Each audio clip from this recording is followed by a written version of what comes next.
চরম বিপদসীমা ছুঁয়েছে গঙ্গার জলস্তর। ইতিমধ্যে বাঁধ ভেঙে গঙ্গার জলে প্লাবিত মালদহের মানিকচক থানার ভূতনির একাধিক গ্রাম।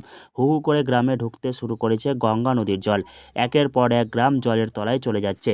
ইতিমধ্যে শুরু হয়েছে প্রশাসনিক তৎপরতা। বন্যা কবলিত এলাকার জন্য ত্রাণ সামগ্রী পাঠানো হয়েছে জেলা প্রশাসনের পক্ষ থেকে। পাশাপাশি বন্যা কবলিত এলাকার সাধারণ মানুষদের নিরাপদ আশ্রয়ের জন্য খুলে দেওয়া হয়েছে ফ্ল্যাট সেন্টার। মালদহের মানিকচক ব্লকে মোট 6টি ফ্ল্যাট সেন্টার রয়েছে। বন্যা দুর্গতদের ইতিমধ্যে সেগুলিতে থাকার ব্যবস্থা করা হচ্ছে।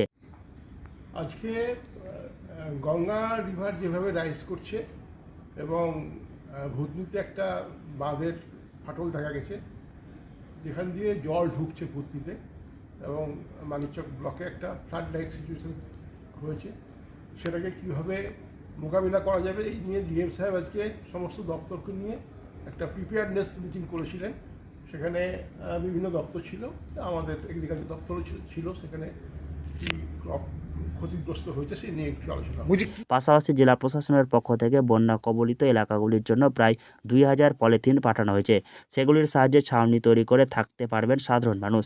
এছাড়াও বন্যা কবলিতদের জন্য ইতিমধ্যে জেলা স্বাস্থ্য দপ্তরের পক্ষ থেকে চালু করা হয়েছে ওয়াটার অ্যাম্বুলেন্স। কোথাও কোনো মানুষ অসুস্থ হয়ে পড়লে দ্রুত সেখান থেকে স্বাস্থ্যকেন্দ্রে নিয়ে যাওয়ার জন্য এই ওয়াটার অ্যাম্বুলেন্সগুলি তৈরি রাখা হয়েছে। এছাড়াও মানিকচক ব্লকের বন্যা কবলিত এলাকাগুলির জন্য খোলা হয়েছে 11টি রিলিফ সেন্টার। বিভিন্ন এলাকায় গ্রামে মোবাইল হেল্প ক্যাম্প তৈরি করা হয়েছে প্রশাসনের পক্ষ থেকে। সাধারণ মানুষ বিপদে পড়লে এই সমস্ত মোবাইল হেল্প ক্যাম্পের যোগাযোগ করলেই প্রশাসনের পক্ষ থেকে তাদের দ্রুত উদ্ধার বা প্রয়োজনীয় ব্যবস্থা করা হবে। দেখুন, এখনও ক্ষয়ক্ষতি সেরকমভাবে বলা যাবে না, যেহেতু কাল থেকে জল ঢুকছে। আমাদের কাছে যা খবর আছে, 3টে জিপি, 6টা মৌজা সেখানে অ্যাফেক্টেড হয়েছে। টোটাল 476 হেক্টর জমি অ্যাফেক্টেড হয়েছে। এখনও সেটাকে ড্যামেজ আমরা বলবো না, যেহেতু যদি 2-3 দিনের মধ্যে জল নেমে যায় তাহলে কিন্তু আমার ক্ষতিটা হবে না।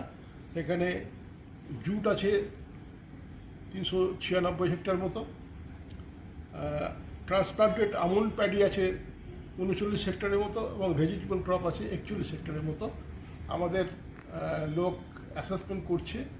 এটা মূলত 3টে জিপিতে হয়েছে। একটা হচ্ছে উত্তর চণ্ডীপুর, মানিকচক আর গোপালপুর। এই 3টে জিপি এখনও পর্যন্ত জল ঢুকেছে, এবং দক্ষিণ চণ্ডীপুরে জল ঢুকছে।